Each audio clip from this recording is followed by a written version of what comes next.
दोस्तों, बातचीत के इस पहले एपिसोड में आपका स्वागत है। मैं नरेंद्र कुमार। आज हम बात करेंगे पहलगाम में हुए आतंकी हमले के बाद उत्पन्न हुए स्थितियों पर। करीब 28 लोग मारे गए और काफ़ी लोग घायल हुए। यह एक आतंकी घटना थी। भारत इस आतंकी घटना के बाद क्या स्टेप सोच रही है, क्या कार्रवाई कर रही है, तो आज हम इस पे बात करेंगे।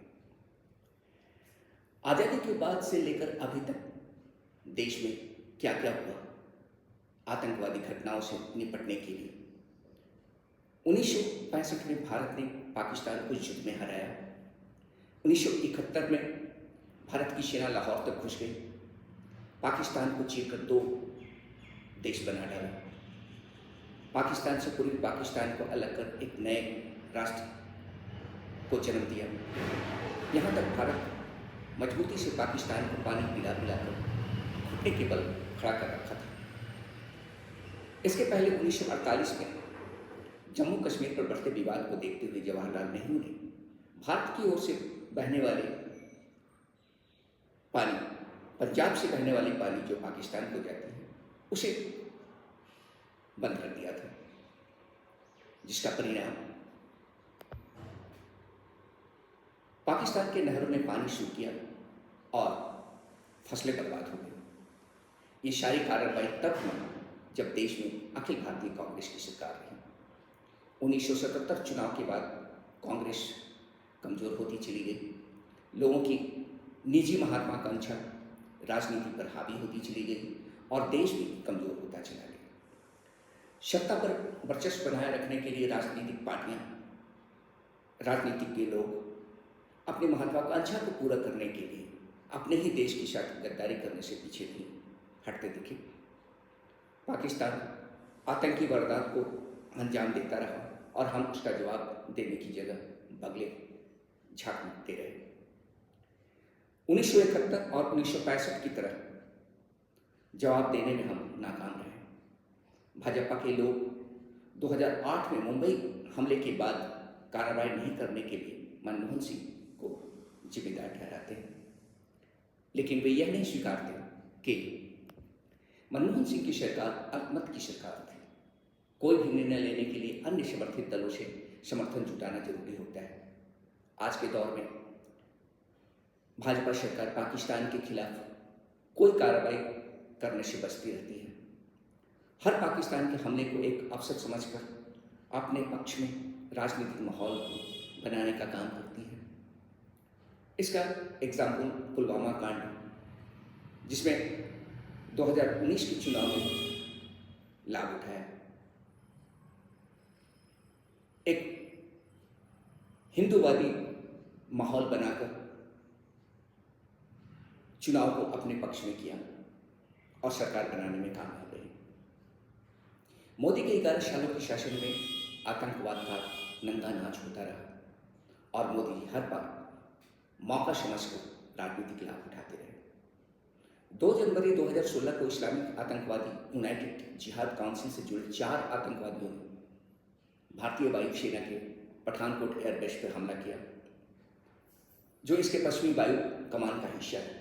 इस हमले में 7 जवान, 7 सुरक्षा गार्ड मारे गए और 20 घायल हुए।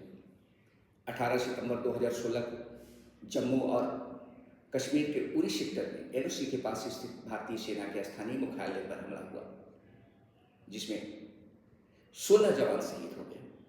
यह भारतीय सेना पर किया गया लगभग 20 सालों में सबसे बड़ा हमला था।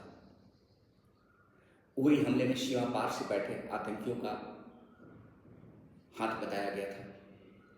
इनकी योजना के तहत ही सेना के कैंप पर फिदायी हमला किया गया। हमलावरों के द्वारा निहत्थे थे और सोते हुए जवानों पर अंधाधुंध फायरिंग की गई ताकि ज़्यादा से ज़्यादा जवानों को मारा जा सके। उस वक्त भी मोदी जी ने सिंधु नदी के जल के बहाव को रोकने की बात कही थी। एक झूठा नैरेटिव चलाया था। पाकिस्तान का पानी रोक दिया, सिंधु जल संधि स्थगित कर दिया। पाकिस्तान एक एक बूंद पानी के लिए तड़पेगा का ढिंढोरा आज पीटा जा रहा है। क्या सिंधु नदी के जल के बहाव को रोका जा सकता है? अंधभक्त मीडिया प्रोपेगेंडा फैलाने में लगा है, चिल्ला चिल्लाकर मोदी का महिमा मंडन करने में लगा है, झूठी खबरें फैलाई जा रही हैं। दोस्तों आइए थोड़ा समझते हैं कि क्या सच में पाकिस्तान की ओर बहने वाली पानी को रोका जा सकता है? जवाब है नहीं। इसका भी जवाब यदि आप गौर करें तो देखेंगे कि पाकिस्तान की ओर जाने वाले जल को रोककर सरकार कहाँ रखेगी? क्या भारत के पास कोई साधन है जहां पानी को रोक कर रखा जा सकता है? नहीं। भारत को सिंधु जल के बहाव को रोकने के लिए कई बांध और नहरों का निर्माण करना पड़ेगा, जो भारत के लिए आने वाले 25-30 सालों तक संभव नहीं है। भारत कर्ज में डूबा हुआ एक देश है। आज से यदि बांध का, नहरों का निर्माण शुरू करें तो कई लाख करोड़ रुपए का खर्च आएगा। देश भुखमरी का शिकार है। वर्ल्ड बैंक या किसी देश को बदले की नियत से किसी देश से बदला लेने के लिए भारत की आर्थिक मदद कर सकता है? नहीं। 1960 में सिंधु जल समझौता हुआ था, जिसमें वर्ल्ड बैंक भी इस समझौते को मूर्त रूप देने में तीसरा पक्ष था। क्या वर्ल्ड बैंक को नजरअंदाज कर भारत इस समझौते से अलग हो सकता है? नहीं। आइए आज समझते हैं सिंधु जल संधि क्या है, जिसे लेकर आज काफी चर्चा चल रही है। सिंधु जल संधि को निरस्त करने की बात कर रही है। तो देखते हैं, यह भारत और पाकिस्तान के बीच 1960 में हस्ताक्षरित एक जल बंटवारा समझौता है, जिसके तहत सिंधु और इसकी 5 सहायक नदियों रावी, झेलम, सिंधु नदी, चेनाब और सतलज के जल को दोनों देशों के बीच विभाजित किया गया। संधि के प्रावधान एक तरफा निरस्त करने की अनुमति नहीं देता है। यदि भारत संधि से पीछे हटने का निर्णय भी ले लेता है तो भी संधि कानून पर 1969 के वियना कन्वेंशन का पालन करना होगा। अब वियना कन्वेंशन क्या है? संधियों के कानून पर वियना कन्वेंशन क्या है? यह एक और महत्वपूर्ण अंतर्राष्ट्रीय समझौता है जो संधियों के कानून को नियंत्रित करता है। कोई संधि को तोड़ तो नहीं रहा है, कोई संधि के पीछे तो नहीं हट रहा है, यह उस पर नजर रखता है। यह वियना में 1969 में आयोजित संयुक्त राष्ट्र सम्मेलन में अपनाया गया था। सिंधु जल समझौता से पीछे हटने का मतलब है वियना संधि से पीछे हटना। इससे अंतर्राष्ट्रीय स्तर पर देश की छवि को नुकसान पहुंच सकता है। बांग्लादेश और नेपाल जैसे भारत के अन्य पड़ोसी देश भी उनके साथ ऐसी संधियों को लेकर संशय में पड़ सकते हैं। अंतर्राष्ट्रीय मामलों के कुछ विशेषज्ञों का मानना है कि यदि भारत संयुक्त राष्ट्र सुरक्षा परिषद में अस्थायी सदस्यता की आकांक्षा रखता है तो उसे द्विपक्षीय संधियों की रक्षा करनी होगी।